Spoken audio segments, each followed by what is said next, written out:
Aku doain ini mobilnya mogok. Astagfirullahaladzim. Jangan jatuh cinta lagi ya, Pak.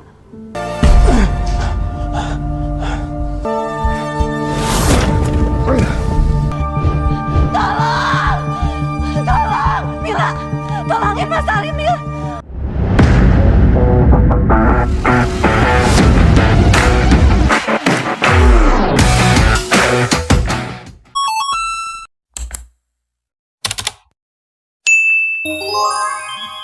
Halo Sobat Alur Cerita dimanapun berada, kali ini kita akan menceritakan alur cerita film yang pastinya kalian suka, terutama kalian nih, para ciwi-ciwi.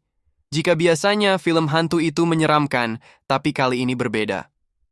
Hantu ini justru kocak dan sedikit julid. Film ini diberi judul Lebih Dari Selamanya. Bagaimana kisahnya? Langsung saja.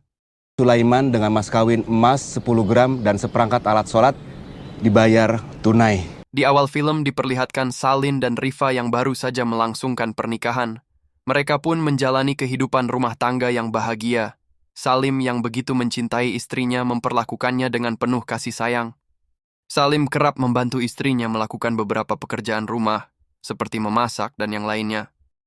Begitu juga Rifa, ia begitu mencintai Salim suaminya. Sampai-sampai ia pernah berkata, kelak, jika ia meninggal terlebih dahulu, ia akan menghantui Salim jika Salim menikah lagi. I love you. I love you. Kalau sampai aku meninggal duluan, aku bakal mastiin kamu enggak nikah lagi. Kalau perlu aku hantuin kamu. Itu ia katakan pada Salim untuk menggambarkan seberapa besar cintanya pada suaminya itu dan betapa ia tidak bisa berpisah darinya. Tidak lama kemudian, Salim dan Rifa dikaruniai seorang putri cantik yang mereka namai Anissa. Kehadiran putri cantik mereka membuat kebahagiaan suami istri itu pun semakin sempurna. Namun takdir berkata lain, Rifa meninggal dunia, meninggalkan Salim suaminya dan Nisa putrinya. Kepergian Rifa membuat Salim begitu terpukul, kini Salim harus merawat Nisa seorang diri.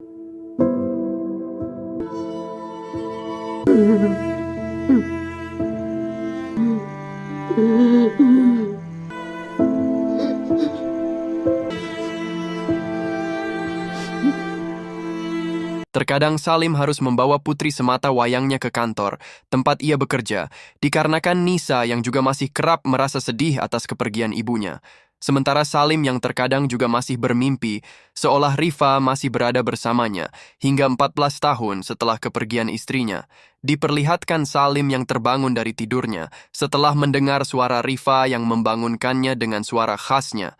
Meski itu hanya mimpi, tapi Salim merasa suara itu seolah seperti nyata. Bangun, Pak. Arwah Rifa diperlihatkan masih terus berada bersama Salim, menemaninya. Namun Salim tidak bisa melihatnya. Salim kini tinggal sendirian setelah Nisa, putrinya, yang telah menikah, tinggal bersama suaminya. Tetangga kerap menggoda Salim agar ia menikah kembali, namun Salim memilih sendiri dikarenakan cintanya yang begitu besar pada istrinya. Ia belum bisa melepaskan Rifa dari hatinya, meski Rifa telah pergi untuk selamanya. Nikah lagi dia, makin muda dia. Pasti ibu juga ngizinin. Enggak, aku nggak ngizinin. Nih David nih ya, aku hantuin juga nih, siap-siap nih. Bahkan saat dokter yang merawat Salim setelah ia mengalami penyakit jantung, menyarankan agar Salim menikah lagi. Namun Salim tetap memilih sendiri. Saya ini masih ngerasa kalau istri saya ini masih ada di samping saya, Dok. Nisa yang juga mengkhawatirkan kondisi ayahnya, menyarankan ayahnya untuk menikah lagi agar ia tidak merasa kesepian. Tapi lagi-lagi Salim berkata bahwa tidak ada yang bisa menggantikan Rifa di hatinya. Salim juga berkata jika ia merasa baik-baik saja dengan kesendiriannya. Satu ketika seorang tetangga baru mengalami kerusakan mobil tepat di depan rumah Salim. Pemilik mobil sekaligus tetangga barunya itu adalah seorang wanita. Malam. Ya. Pak Salim, saya Mila. Nanti begitu selesai, tolong dipindahkan mobilnya ke tempat parkir. Meski wanita bernama Mila tersebut telah mencoba beramah tamah layaknya seorang tetangga, tapi Salim tampak bersikap dingin dan cuek. Hal itu membuat hantu Rifa yang setiap saat mengikuti Salim merasa bahagia melihat sikap suaminya. Namun hantu Rifa mulai cemburu dan julid melihat Mila yang beramah tamah dengan Salim. Terlebih ketika keesokan harinya Mila kembali datang ke rumah Salim untuk mengantarkan dongkrak yang sebelumnya ia pinjam. Mila juga membawakan Salim pepes tahu sebagai tanda terima kasih. Pagi Pak Salim. Pagi Mbak Mila. Ini Pak dongkraknya mau dibalikin. Oh iya, Kebaikan dan keramahan Mila membuat hantu Rifa cemburu dan julid. saya ini banyak pantangannya Mbak. Makanan sehat kok Pak. Kok baik amat. Karena merasa segan, Salim akhirnya mengambil pepes tahu buatan Mila. Meski hanya menyimpannya di kulkas, namun saat pulang kerja, Salim yang merasa kelelahan dan masih harus memasak, akhirnya mengambil wadah pepes tahu dari Mila. Ia mencobanya. Dan ternyata masakan Mila benar-benar enak dan pas di lidah Salim. Tentu saja hantu Rifa semakin cemburu melihat hal itu. Ya enak lah orang dibikinin sama tetangga cantik. Tak disangka pertemuan berikutnya terjadi ketika Salim mendonasikan baju-baju milik Rifa. Atas saran Nisa, Nisa tidak ingin ayahnya terus-menerus bersedih setiap kali memandang barang-barang bekas ibunya. Di sana Salim bertemu Mila yang ternyata rutin berkunjung ke tempat itu. Mila yang selain cantik, juga bersikap dermawan, membuat Salim menaruh simpati. Mbak Mila sering kesini?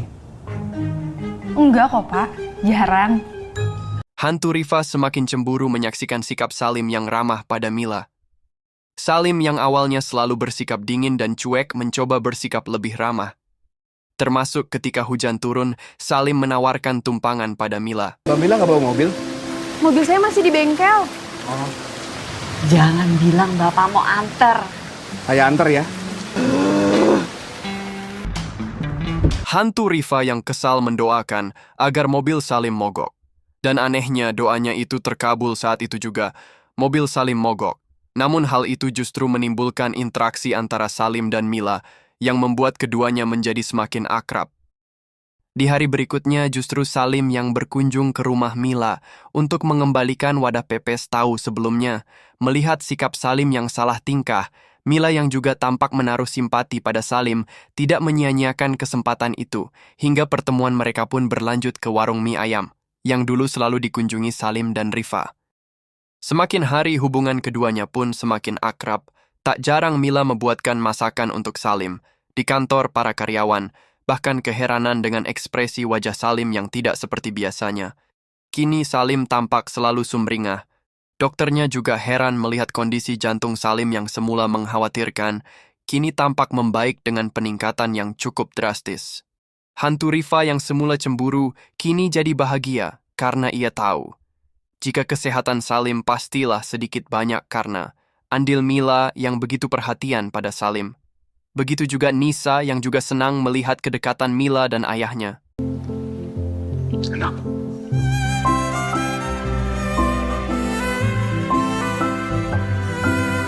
Satu ketika penyakit jantung Salim kambuh, beruntung Mila dan seorang satpam membantunya dan segera membawanya ke rumah sakit untuk segera mendapatkan pertolongan. Bertepatan dengan itu, Nisa juga melahirkan anak pertamanya. Anehnya anak Nisa kerap menangis dan akan diam jika digendong oleh Mila. Nisa semakin yakin jika Mila adalah wanita yang cocok untuk ayahnya. Hantu Rifa juga mulai melihat jika mata Salim yang kini mulai berbinar ketika memandang Mila. Hantu Rifa akhirnya mengikhlaskan jika kini hati Salim suaminya telah diisi oleh wanita lain. Hingga setelah 2 minggu Salim dirawat di rumah sakit, ia berkunjung ke makam Rifa seperti biasanya. Awalnya Rifa yakin jika Salim pastilah ingin meminta izinnya untuk menikahi Mila. Nama cucu kita, Ana. Norak banget kan, kayak. Cucu kita cuma bisa berhenti nangis saat digendong sama Mila. Aku ikhlas. Dia pinter banget masak. Masakannya enak. Dan dia perhatian banget sama aku. Tapi Mila bukan kamu. Kamu yang aku butuhkan.